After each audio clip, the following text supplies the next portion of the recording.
Very much. So துளசி paints வந்து ரொம்ப பழைய கம்பெனி, 22-23 வருஷத்தோட பழக்கம் இருக்கு இந்த கம்பெனி. இந்த கம்பெனி வந்து எஸ்டாப்ளிஷ் ஆனது வந்து 1997 நண்டேடு மகாராஷ்டிரால தான் இது எஸ்டாப்ளிஷ் ஆனது. துளசி பெயிண்ட்ஸ் மகாராஷ்டிரால இது எஸ்டாப்ளிஷ் ஆனது வந்து 1997 எஸ்டாப்ளிஷ் ஆகி அவர் வந்து ஸ்டார்டிங்ல வந்து சிமெண்ட் பெயிண்ட் டிஸ்டம்பர் தான் பண்ணிட்டு இருந்தது. அதுக்கப்புறம் ஒரு பிளாஸ்டிக் பெயிண்ட் சொன்னா இமெல்ஷன் சொல்லுவாங்க. இமெல்ஷன் சொன்னா இப்போ வந்து டிஸ்டம்பர் எல்லாம் போயிடுச்சு. டிஸ்டம்பர் எல்லாம் பழையது. இப்ப யாருமே டிஸ்டம்பர் யூஸ் பண்றது கிடையாது. எல்லாம் பிளாஸ்டிக் பெயிண்ட் தான். பிளாஸ்டிக் பெயிண்ட் சொன்னா இமெல்ஷன்ஸ். ஓகே, பிளாஸ்டிக் பெயிண்ட்ல 2001ல என்ட்ரி ஆயிடுச்சு. அதுக்கப்புறம் வாட்டர் பெயிண்ட் வந்தாச்சு, தண்ணி மிக்ஸ் பண்ணி பெயிண்ட் பண்றதுக்கு வந்தாச்சு. அப்புறம் ஸ்பெஷல் எஃபெக்ட் பெயிண்ட்ஸ் இதெல்லாம் முன்னாடி வந்து இட்டலியில இருந்து வந்துட்டு இருந்தது. இப்போ வந்து இவரே தயார் பண்றாரு. இட்டலியில எல்லாம் நீங்க போய் வாங்க தேவையில்லை, ரொம்ப costly paint, special effect paint. நம்ம ஆர்சிஎம்ல இது துளசியில் அந்த மாதிரி பெயிண்ட் இருக்கு. 2005 லான்ச் பண்ணிது. இந்த பெயிண்டோட குவாலிட்டி பார்த்து சென்ட்ரல் கவர்மெண்ட் 2008ல துளசி பெயிண்ட்டுக்கு ஒரு அவார்டு கொடுத்தது. 2008ல துளசி பெயிண்ட்டுக்கு தான் ஆல் ஓவர் இந்தியா பெயிண்ட் கம்பெனிக்கு அவார்டு கிடைச்சது. துளசி பெயிண்ட்டுக்கு அவார்டு கிடைச்சதுக்கு அப்புறம் தான் ஏசியன் பெயிண்ட்டுக்கும் நெராலுக்கும் எல்லாம் அவார்ட்ஸ் கிடைச்சது. சோ ஃபர்ஸ்ட் அவார்டு வந்தது துளசி பெயிண்ட்டுக்கு. 2012ல இவர் வந்து கன்ஸ்ட்ரக்ஷன் கெமிக்கல் என்ட்ரி ஆனது. உங்களுக்கு தெரியும், இந்த ஃப்ளோர்ல வந்து டைல்ஸ் எல்லாம் ஒட்டுறதுக்கு தேவையான கம்மு இதெல்லாம் வந்து இவர் லான்ச் பண்ணிது. துளசியில இதெல்லாம் பொருள் இருக்கு. Fully automated factory, completely manual use பண்ற தேவையில்லை. பில்டிங் மெட்டீரியல்ஸ் இருக்கு, டைல்ஸ் இருக்கு, இவர்கிட்ட டைல்ஸ் இருக்கு, மார்பிள்ஸ் இருக்கு. சார் இந்த துளசி பெயிண்ட் மட்டும் இல்ல, இது ஒரு பெரிய எஸ்டாப்ளிஷ்மெண்ட். கோடிக்கணக்கான ரூபாவுடைய டர்ன் ஓவர் நடக்கிற ஒரு பெரிய ஒரு எஸ்டாப்ளிஷ்மெண்ட் துளசி பெயிண்ட்ஸ். இந்த கம்பெனியோட கூட நம்ம ஆர்சிஎம் டைப் இருக்கு. இந்த ஆர்சிஎம் கம்பெனி துளசி பெயிண்ட்ல எதுக்கு டைப் ஆனது முன்னாடி உள்ள ஸ்லைட்ஸ்ல நான் உங்களுக்கு சொல்லி கொடுக்குறேன். சோ இதோட ஸ்டெப்ஸ் உங்களுக்கு தெரியணும். பெயிண்டோட டெக்னாலஜி. ஒரு வீடு வந்து பெயிண்ட் பண்ணும்போது ஃபர்ஸ்ட் வந்து நம்ம புட்டி போடும், அதுக்கப்புறம் பிரைமர் அடிக்கும், அதுக்கப்புறம் தான் நம்ம பெயிண்ட் பண்ணும். சோ ஃபர்ஸ்ட் நம்ம வால் வந்து ரஃப்பான வால் வந்து நம்ம ஃபர்ஸ்ட் என்ன போடணும், புட்டி போடணும். புட்டி போட்டு அந்த ஹோல்ஸ் இர்ரெகுலர் சர்ஃபேஸ் எல்லாம் வந்து ஸ்மூத் பண்ணி அதோட மேல ஒரு கோட்டிங் பிரைமர் போட்டு அதுக்கு மேல தான் நம்ம என்ன பண்ண போறேன், பெயிண்ட் பண்ண போறேன். ரைட். சோ ஃபர்ஸ்ட் ஸ்டார்ட் டைரக்டா வந்து எந்த வால்லும் நம்ம பெயிண்ட் போடுறது இல்ல. சோ ஃபர்ஸ்ட் நம்ம என்ன போடுறேன், புட்டி. நம்ம ஆர்சிஎம்ல உள்ள புட்டிக்கு ஒரு ஸ்பெஷாலிட்டி இருக்கு. இந்த பாலிமர் வால் புட்டின்னு சொல்லுவாங்க. மார்க்கெட்ல உள்ள புட்டி வந்து சிமெண்ட் பேஸ்ட் புட்டி இருக்கும். சிமெண்ட் பேஸ்ட் புட்டி நீங்க போட்டா எவ்வளவு தண்ணி போட்டாலும் அந்த தண்ணி வந்து அந்த புட்டிக்குள்ள போயிட்டே இருக்கும். அதனால வந்து புட்டி போட்டதுக்கு அப்புறம் பிரைமர் போட்டு தான் இவர் பெயிண்ட் அடிக்கும். ஆனா ஆர்சிஎம் புட்டியோட ஸ்பெஷாலிட்டி என்ன தெரியுமா, இது அக்வா கார்டு ஹைட்ரோஃபாபிக் புட்டி. அக்வா கார்டுன்னு சொன்னா தண்ணி ஒரு வாட்டி இந்த புட்டி போட்டா அந்த புட்டிக்குள்ள தண்ணி போக மாட்டேன். அதனால நீங்க ஹலோ பாபா சார், அது குட்டி இல்ல, பட்டி. தமிழ்நாட்டுல பட்டி இல்ல அது புட்டி தான். புரியும். அது இங்கிலீஷ்ல வந்து புட்டின்னு சொல்லுவாங்க சார். ஓகே, நான் தமிழ்ல சொல்றேன், பாலிமர் வால் பட்டி இல்ல, அது தமிழ்நாட்டு பட்டின்னு சொல்லிடலாம் எல்லா பெயிண்ட், அதனால அது சொன்னா தெரியும். Yes sir. Okay done. அப்ப இந்த பாலிமர் வால் பட்டி வந்து இந்த துளசி பெயிண்ட் கொடுக்கிற பட்டி வந்து ரொம்ப அட்வான்ஸ்டு பட்டி. இது வந்து பாலிமர் வால் பட்டி. இது வந்து அக்வா கார்டு ஹைட்ரோஃபாபிக் பட்டின்னு சொல்லுவாங்க. மார்க்கெட்ல உங்களுக்கு சிமெண்ட் பேஸ்ட் தான் கிடைக்கும். சிமெண்ட் பேஸ்ட் என்ன ஆகும், நீங்க பட்டி போட்டா அதுல தண்ணி உள்ள போயிட்டே இருக்கும். இது வந்து அக்வா கார்டுன்னு சொன்னா என்னது, தண்ணி உள்ள போக மாட்டேன். நீங்க ஒரு வாட்டி பட்டி அடிச்சா அதுக்குள்ள தண்ணி போக மாட்டேன். தட் இஸ் அக்வா கார்டு ஹைட்ரோஃபாபிக் பட்டி. 100% வாட்டர் ரெசிஸ்டன்ட். நீங்க பாத்ரூம்ல எல்லாம் இந்த பட்டி போட்டா பாத்ரூம் லீக் ஆக மாட்டேன். நீங்க ரூஃபில் போட்டா ரூஃபில் லீக் வர மாட்டேன். நீங்க வால் போட்டா குட் அட்ஹெசிவ், அதாவது நல்லா ஒட்டும். அப்புறம் பெயிண்ட் உடைய ஸ்ப்ரெட்டிங் கெப்பாசிட்டி கூட்டும். இதான் இந்த பட்டியோட ஸ்பெஷாலிட்டி. நீங்க மார்க்கெட்ல கிடைக்கிற பட்டி வந்து ரொம்ப சீப்பா கிடைக்கும். ஆனா வந்து அந்த பட்டி 2 வாட்டி 2 கோட்டு 3 கோட்டு போடணும். 3 கோட்டு போட்டதுக்கு அப்புறம் நீங்க எவ்வளவு தண்ணி போட்டாலும் அந்த தண்ணி உண்ண போறதுனால நீங்க அதுக்கு மேல 2 கோட்டு பிரைமர் அடிக்கணும். 2 கோட்டு பிரைமர் அடிச்சதுக்கு அப்புறம் தான் நீங்க பெயிண்ட் போட முடியும். ஆனா ஆர்சிஎம் பாலிமர் வால் பட்டி அடிச்சா நீங்க பிரைமர் அடிக்க தேவையில்லை.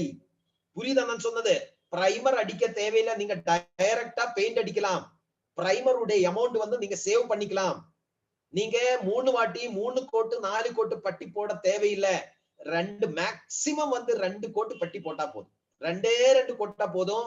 அதனால உங்களுக்கு மேனுவல் லேபர் சேவ் ஆகும், பிரைமருடைய காஸ்ட் சேவ் ஆகும், பிரைமர் போடுறதுக்கு தேவையான லேபர் சேவ் ஆகும். அவ்வளவு அளவுக்கு நீங்க பட்டி வந்து உங்களுக்கு சேவிங் கொடுக்கும். அப்புறம் வாட்டர் ரெசிஸ்டன்ட் இருக்குதா, there will not be any leak. தண்ணி உள்ள வரமாட்டேன். நம்ம மழையில பெய்யும் போது உங்களை வீட்டுக்குள்ள தண்ணி வரமாட்டேன். பிரைமர் 3 டைப் பிரைமர் இருக்கு. சிமெண்ட் பேஸ்ட் பிரைமர் இருக்கு, எக்ஸ்டர்னல் வீட்டுக்கு வெளியில போடுற பிரைமர் இருக்கு, இன்டர்னல் பிரைமர் இருக்கு, பிரீமியம் பிரைமர் இருக்கு. Premium primer right. இந்த மாதிரி 3 டைப் பிரைமர்ஸ் இருக்கு. இமல்ஷன் பெயிண்ட், அதாவது பிளாஸ்டிக் பெயிண்ட் சொல்லுவாங்க. நார்மல் இன்டீரியர் இருக்கு, பிரீமியம் இருக்கு. பிரீமியம் சொன்னா கொஞ்சம் காஸ்ட்லி. நார்மல் இன்டீரியர் வந்து வெளி மார்க்கெட்ல வந்து பிரீமியம் இருக்கும் இல்லையா, வெளி மார்க்கெட்ல பிரீமியம் வந்து நம்ம ஆர்சிஎம் துளசி பெயிண்டோட நார்மல் இமல்ஷன் பெயிண்டோட சமம். பிரீமியம் பெயிண்ட் வந்து மார்க்கெட்ல ரொம்ப காஸ்ட் கொடுத்து நீங்க வாங்குற பிரீமியம் பெயிண்ட வந்து ஆர்சிஎம்ல வந்து ரொம்ப சீப்பா நீங்க பிரீமியம் இன்டீரியர் பெயிண்ட் நீங்க வாங்கிக்கலாம். அப்புறம் வந்து 2 ஸ்பெஷல் பெயிண்ட்ஸ் இருக்கு ஆர்சிஎம்ல. நீங்க இதெல்லாம் கேட்டு கன்ஃபியூஷன் ஆக தேவையில்லை. நீங்க புரிய வேண்டியது ஒரே ஒரு விஷயம். ஃபர்ஸ்ட் வந்து உங்களுக்கு புட்டி வேணும், அதுக்கப்புறம் பிரைமர் வேணும், அதுக்கப்புறம் பெயிண்ட் வேணும். ஒண்ணு வீட்டுக்கு வெளியில அடிக்கிற பெயிண்ட் இருக்கு, வீட்டுக்குள்ள அடிக்கிற பெயிண்ட் இருக்கு. சோ எக்ஸ்டர்னல் பெயிண்ட் சொன்னா வீட்டுக்கு வெளியில அடிக்கிற பெயிண்ட், இன்டர்னல் பெயிண்ட் சொன்னா வீட்டுக்குள்ள அடிக்கிற பெயிண்ட், அவ்வளவுதான். சோ வீட்டுக்கு வெளியில அடிக்கிற பெயிண்ட்ல வந்து 2 குவாலிட்டி இருக்கு, வீட்டுக்குள்ள அடிக்கிற பெயிண்ட்க்கு 2 குவாலிட்டி இருக்கு. சோ இன்டர்னல் பெயிண்ட்ல நார்மல் பெயிண்ட் இருக்கும், பிரீமியம் பெயிண்ட் இருக்கும். எக்ஸ்டர்னல் அடிக்கிறதுக்கும் நார்மல் பெயிண்ட் இருக்கும், பிரீமியம் பெயிண்ட் இருக்கும். அவ்வளவுதான், கன்ஃபியூஷன் வேண்டாம். Okay okay. 2 ஸ்பெஷல் ப்ராடக்ட் இருக்கு துளசி பெயிண்ட்ல நம்ம ஆர்சிஎம்ல லான்ச் பண்ணிது. ஒன்னு கூல் கோட் இமல்ஷன் சொல்லுவாங்க. அதாவது வந்து நம்ம டெரஸோட மேல போடுறது. டெரஸுக்கு மேல போட்டா வீட்டுக்குள்ள ஒரு 5 to 10 டிகிரி சென்டிகிரேட் கம்மி ஆகும். சொல்றது புரியுதா? இந்த கூல் கோட் பெயிண்ட் வந்து எங்க அடிக்கும்? வீட்டுக்குள்ள இல்ல, வீட்டுக்கு மேல, டெரஸுக்கு மேல அடிக்கிறது. அப்போ வந்து சூடு காலத்துல சம்மர் டைம்ல இந்த இது அடிக்கும் இல்லையா, அந்த சன்ரைஸ். வெயில் காலத்துல ஹீட் அப்படியே கீழே இறங்காது, வெயில் காலத்துல ஹீட் அப்படியே கம்மி பண்றதுக்கு இந்த கூல் கோட் இமல்ஷன் இது வந்து டெரஸுக்கு மேல அடிக்கணும். 5 to 10 டிகிரி சென்டிகிரேட் கம்மி பண்ணும். நீங்க சப்போஸ் வெளியில சப்போஸ் ஒரு 40 டிகிரி இருக்குன்னு வச்சுக்கோ, உங்களை வீட்டுக்குள்ள 30 டிகிரி தான் இருக்கும் இது போட்டா.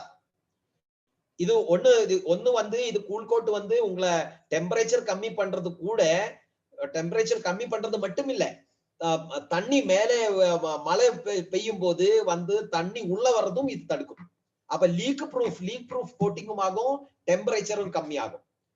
கூல் கோட் இமல்ஷன் இருக்கு. அப்புறம் ஆல்ரவுண்டர் இமல்ஷன் வந்து நீங்க மரத்துக்கு மேல, வுட்டுக்கு மேல அடிக்கலாம், மெட்டலோட மேல அடிக்கலாம், நீங்க வாலுக்கு மேல அடிக்கலாம். நார்மலா வந்து மார்க்கெட்ல என்ன இருக்கும் தெரிஞ்சா, மார்க்கெட்ல வந்து வுட்டுக்கு ஸ்பெஷல் பெயிண்ட் இருக்கும், மெட்டலுக்கு செப்பரேட் பெயிண்ட் இருக்கும், வாலுக்கு செப்பரேட் பெயிண்ட் இருக்கும், இதுக்கெல்லாம் செப்பரேட் பெயிண்ட் இருக்கும். இந்த ஆல்ரவுண்டர் இமல்ஷன் வந்து ஆல்ரவுண்டர், நம்ம ஆல்ரவுண்டர் பேஸ்ட் மாதிரி. Okay, so allrounder great. நீங்க எங்க வேணா இந்த பெயிண்ட் யூஸ் பண்ணிக்கலாம். கொஞ்சம் காஸ்ட்லி, இந்த ஆல்ரவுண்டர் பெயிண்ட் வந்து கொஞ்சம் காஸ்ட்லி. இது வந்து ஏசியன் பெயிண்ட்ஸ்ல இந்த பெயிண்ட் இருக்கு 10,500 ரூபாய். நம்மளோட பெயிண்டோட காஸ்டும் 10,500. நீங்க மார்க்கெட்ல ஏசியன் பெயிண்ட்ஸ் நீங்க அந்த பெயிண்ட வாங்க போனா அந்த 10,500 பேர்ல பெயிண்ட் வந்து உங்களுக்கு ஒரு 9,000 8,500 9,000 rupees கிடைக்கும். நீங்க ரெகுலரா வாங்குற ஆளா இருந்தா, ஒரு பெயிண்டரா இருந்தா உங்களுக்கு அது ஒரு 8,500 rupees கிடைக்கும். ஆனா ஆர்சிஎம்ல துளசி பெயிண்ட் ஆல்ரவுண்டர் அந்த சேம் பெயிண்ட் வந்து 6,500 ரூபாய் கொடுக்குறேன், 6,500. வெளி மார்க்கெட்ல எவ்வளோ 8,000 to 9,000 rupees கொடுக்குற பெயிண்ட வந்து ஆர்சிஎம்ல வரும் 6,500 ரூபாய் கிடைக்கும். அது மட்டும் இல்ல, இதுல 3,500 பிசினஸ் வால்யூம் இருக்கு. புரியுதா சொன்னது? சோ பிசினஸ் வால்யூம் கிடைக்கும், கம்மி ரேட்ல கிடைக்கும், குவாலிட்டி பெயிண்ட் கிடைக்கும். இது மாதிரி எல்லா பெயிண்டிலும் இந்த மாதிரி கம்மி விலையில குவாலிட்டி பொருள். அது மட்டும் இல்ல, டிசி சப்ராஜி வந்து இந்த பெயிண்ட் கொண்டு வரதுக்கு ஒரு மெயின் காரணம் இருக்கு. மெயின் காரணம் இந்த ரீசனை நீங்க புரிஞ்சு வச்சுக்கோ. Very very important reason. நார்மலா வந்து பெயிண்ட் அடிக்கும் போது இந்த பெயிண்ட் அடிக்கிற ஆள்கள் இருக்கு இல்லையா, பெயிண்ட் அடிக்கிற ஆள்கள் வந்து அந்த பெயிண்ட் அடிக்கும் போது வர்ற கேஸ், அந்த அமோனியா கேஸ் ரிலீஸ் ஆயிட்டே இருக்கும். அமோனியா கேஸ் பெயிண்ட்ல எல்லாம் அமோனியா போடுவாங்க. அமோனியா எதுக்கு போடுன்னு கேட்டா இந்த பெயிண்ட் வந்து கட்டியாக கூடாது. அதுக்கு என்ன சொல்லுவோம், அந்த ஹார்ட்னஸ் வரக்கூடாது, எப்பவும் சாஃப்டா இருக்கணும். அதனால அதுல அமோனியா போடும். அவர் பெயிண்ட் பண்ணும்போது இந்த அமோனியா கேஸ் வந்து ரிலீஸ் ஆயிட்டே இருக்கும். நீங்க பெயிண்ட் போட்டா 2 நாள் 3 நாள் 1 வாரம் நீங்க அந்த வீட்டுக்குள்ள போகவே முடியாது. அவ்வளவு கேஸ் அதுல இருந்து ரிலீஸ் ஆயிட்டு இருக்கும். கரெக்டா நான் சொல்றது? சோ பெயிண்ட் காரனுக்கு, இந்த எல்லா பெயிண்ட் காரனுக்கும் பிரீத்திங் ப்ராப்ளம் இருக்கு. ஆனா ஆர்சிஎம் உட துளசி பெயிண்ட்க்கு இந்த அமோனியா கேஸ் ரிலீஸ் ஆகாது, அந்த ஸ்மெல் வராது. பெயிண்ட் அடிக்கிற ஆள்களுக்கும் ஹெல்த்தியா இருக்கும். பெயிண்ட் அடிச்சதுக்கு அப்புறம் அந்த வீட்டுக்குள்ள ஸ்டே பண்ற ஆள்களுக்கும் இந்த பெயிண்ட்ல இருந்து எந்த விதமான ஹெல்த் இஷ்யூஸும் வராது. சோ பாருங்க டிசி சப்ராஜி எத்தனை பார்த்து எதெல்லாம் பார்த்து நமக்கு ஒரு பொருளும் கொண்டு வந்து கொடுக்கிறார். எஸ் சார், நான் சொல்றது புரியுதா? இந்த ஒரே ஒரு பாயிண்ட் மட்டும் நாசர் சார் கொஞ்சம் எக்ஸ்பிளைன் பண்ணியா நல்லா இருக்கும். ஏன் இந்த பெயிண்ட் நம்ம ஆர்சிஎம்ல லான்ச் பண்ணிது? Please sir help. நண்பர்களே, இப்ப இந்த பெயிண்ட் பத்தி டீடைல் எல்லாம் சார் சொன்னாங்க. ஆனா இப்பேற்பட்ட பெயிண்ட் நம்ம டிசி சப்ரா சார், நம்ம ஏற்கனவே எல்லாருக்கும் தெரியும் நம்ம டிசிஜியோட சிந்தனை என்னது, ஒவ்வொரு மனிதனுக்கும் ஆரோக்கியமும் பணம் மிச்சமும் பண்றதுதான் அவரோட வேலை.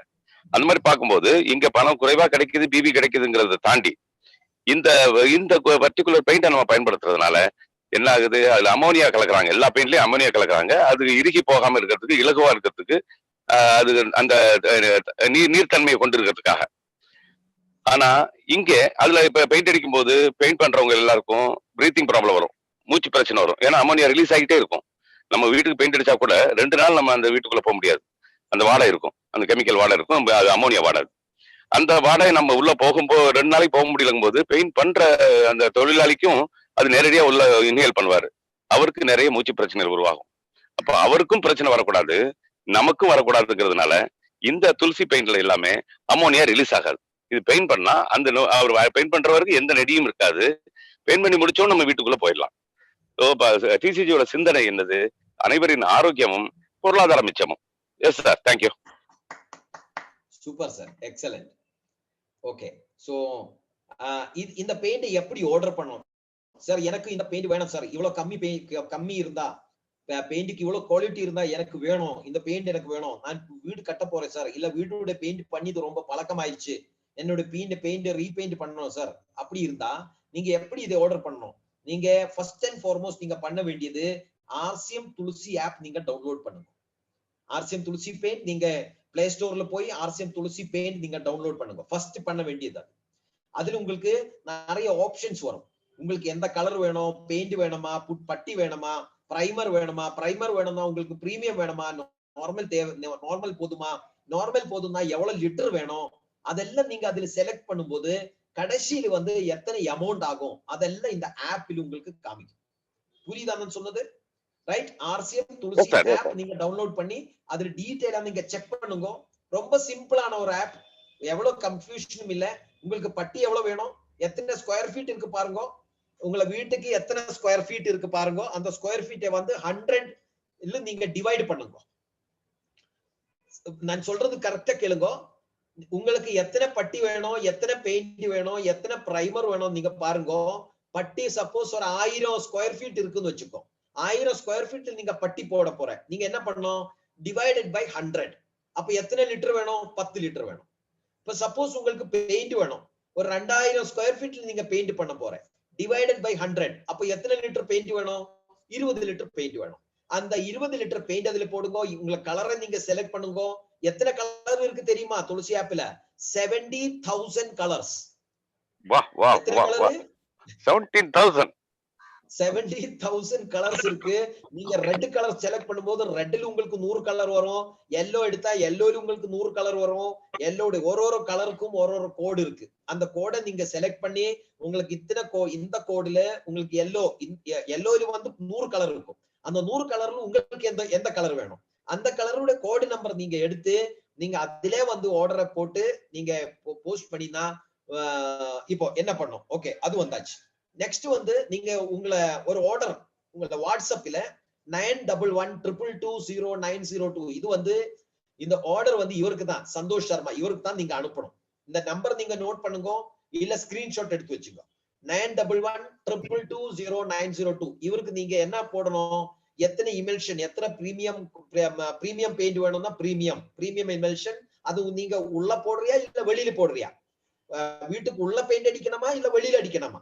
சோ அதுக்கு இன்டர்னல், ஐஎன்டின்னு சொன்னா இன்டர்னல், இஎக்ஸ்டின்னு சொன்னா எக்ஸ்டர்னல் வெளியில போட போறேன். பட்டி எத்தனை வேணும், எத்தனை கேஜி பட்டி வேணும், பிரீமியம் இது பிரைமர் எத்தனை வேணும், இதெல்லாம் போட்டு கீழே வந்து உங்களை பேரு, எந்த இடத்துல இருந்து உங்களோட டிஸ்ட்ரிபியூட்டர் நம்பர், ஏன்னா இதுல பிசினஸ் வால்யூம் வரும். சோ பிசினஸ் வால்யூம் எந்த டிஸ்ட்ரிபியூட்டர் நம்பர்ல போடணும். சோ உங்களை மொபைல் நம்பரும் இதெல்லாம் நீங்க வாட்ஸ்அப்ல சந்தோஷ் சர்மான்னு சொல்லி இவருக்கு நீங்க அனுப்புங்க. ரைட். இது ஃபர்ஸ்ட் ஃபார்மேட். இது அனுப்பும் போது அவர் என்ன அனுப்பும், உங்களுக்கு ஒரு ப்ரொஃபார்மா இன்வாய்ஸ் ரெடி பண்ணி அனுப்புவாங்க.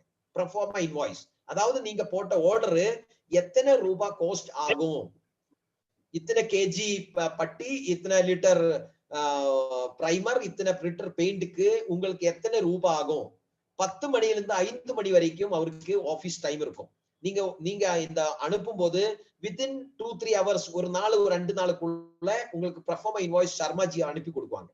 அப்ப ப்ரொஃபார்மா இன்வாய்ஸ்ல நீங்க செக் பண்ணுங்க, நீங்க கொடுத்த பெயிண்ட் கரெக்டா தான் வந்திருக்கா, அவரோட ரேட் கரெக்டா போட்டிருக்கா. ஏன்னா இந்த ஆப்பிள் வந்து ரேட் கொடுத்திருக்கு, பட்டியோட ரேட் கொடுத்திருக்கு, பெயிண்டோட ரேட் கொடுத்திருக்கு, பிரைமரோட ரேட் கொடுத்திருக்கு. நீங்களே கால்குலேட் பண்ணுங்க, நீங்களே கால்குலேட் பண்ணி அப்ராக்சிமேட் ஒரு ஐடியா உங்களுக்கு கிடைக்கும். அதுக்கப்புறம் வந்து சர்மாஜி வந்து உங்களுக்கு ப்ரொஃபார்மா இன்வாய்ஸ் அனுப்பி கொடுக்குவாங்க, ஒரு பில் அனுப்பி கொடுக்குவாங்க. அந்த பில்லு பார்த்து அதில் இருக்கிற அமௌண்ட் வந்து கூகுள் பே மூலமா நீங்க கட்டுங்க. 7888000577 இதுல வந்து நீங்க அமௌண்ட கட்டுங்க. இது வந்து துளசி பெயிண்டோட கூகுள் பே நம்பர். இதுல நீங்க அந்த சர்மாஜி கொடுத்த அமௌண்ட் நீங்க இதுல டிரான்ஸ்பர் பண்ணி அது ஸ்கிரீன்ஷாட் எடுத்து நீங்க எங்க அனுப்பணும், மறுபடியும் ஸ்கிரீன்ஷாட் எடுத்து மறுபடி சந்தோஷ் சர்மாக்கு என்ன அனுப்பணும், நீங்க எந்த பியூசி மூலமா நீங்க எடுக்க போற, இது என்னோட பியூசி நம்பர். ரைட். நீங்க உங்களை பியூசி நம்பர் கொடுத்துடுங்க. பியூசி நம்பர் கொடுத்தா என்ன பிரயோஜனம், 2% கமிஷன் உங்களுக்கு அந்த பியூசியில் கிரெடிட் ஆகும். 2% கமிஷன் கரெக்டா தெரிஞ்சு வச்சுக்கோ. 2% கமிஷன் அந்த பியூசியில் கிரெடிட் ஆகும். Transportation free. உங்களை வீட்டு பக்கத்தில் உள்ள விஆர்எல் ஆபீஸ்ல இந்த பெயிண்ட் வந்து ரீச் ஆகும். நீங்க போய் உங்களை ஐடி ப்ரூஃப் கொண்டு போனா நியரஸ்ட் விஆர்எல் ஆபீஸ்ல இருந்து பெயிண்ட் கொடுத்துட்டு வரும். சோ நியரஸ்ட் விஆர்எல் ஆபீஸ் வரைக்கும் இதோட டிரான்ஸ்போர்டேஷன் எக்ஸ்பென்ஸ் வந்து துளசி பெயிண்ட் காரன் பார்த்துட்டு வரும். அப்ப நீங்க என்ன பண்ணணும், கூகுள்ல டிரான்ஸ்பர் பண்ணி அந்த அமௌண்ட் வந்து ஸ்கிரீன்ஷாட் பண்ணி எந்த பியூசி கோட்ல கமிஷன் கிரெடிட் ஆகணும். சப்போஸ் நீங்க பியூசி நம்பர் கொடுக்கலாம்னு வச்சுக்கோ, 2% கமிஷன் டிடெக்ட் பண்ணி அந்த அமௌண்ட் உங்களுக்கு டிடெக்ட் ஆகாது. சப்போஸ் நீங்க பியூசி நம்பர் கொடுக்கலன்னா அந்த 2% கமிஷன் துளசி பெயிண்ட் காரன் எடுத்துடும். அதனால நீங்க கம்பல்சரியா வந்து ஒரு பியூசி நம்பர் கொடுத்து தான் ஆகணும். அந்த ஏதோ ஒரு நம்பர் கொடுத்துருங்க. எந்த நம்பர் கிடைக்கலன்னா என்னோட பியூசி நம்பர் கொடுத்துருங்க. ஓகே. அதுக்கப்புறம் வந்து உங்களை டிஸ்ட்ரிபியூட்டர் நம்பர், எந்த டிஸ்ட்ரிபியூட்டர் நம்பர்ல உங்களுக்கு எது வேணும், பிவி ஆட் ஆகணும், உங்களை பேரு, ஆர்டர் நம்பர், ப்ரொஃபார்மா வந்திருக்கு இல்லையா, சர்மாஜி உங்களுக்கு ஒரு ப்ரொஃபார்மா அனுப்பி கொடுக்குறது, அந்த ப்ரொஃபார்மாவோட நம்பர் போடுங்க. உங்களை நீங்க அட்ரஸ் கொடுத்துருங்க. பின்கோடு கொடுக்கறது மறக்க கூடாது. பின்கோடு கம்பல்சரியா வேணும். அந்த பின்கோடு பார்த்து தான் அவரோட விஆர்எல் ஆபீஸ் அவர் செலக்ட் பண்ணும். அந்த pincode nearest VRL office select பண்ணி அந்த விஆர்எல் ஆபீஸ்ல உங்களுக்கு இது வரும். அப்ப நீங்க என்ன பண்ணும், உங்களை ID proof, original ID proof, ஒரு பிரிண்ட் அவுட், இது ரெண்டும் எடுத்து நீங்க நியரஸ்ட் விஆர்எல் ஆபீஸ் போனா உங்களை பெயிண்ட் உங்களுக்கு கிடைச்சிடும். அவ்வளவுதான், சிம்பிள்.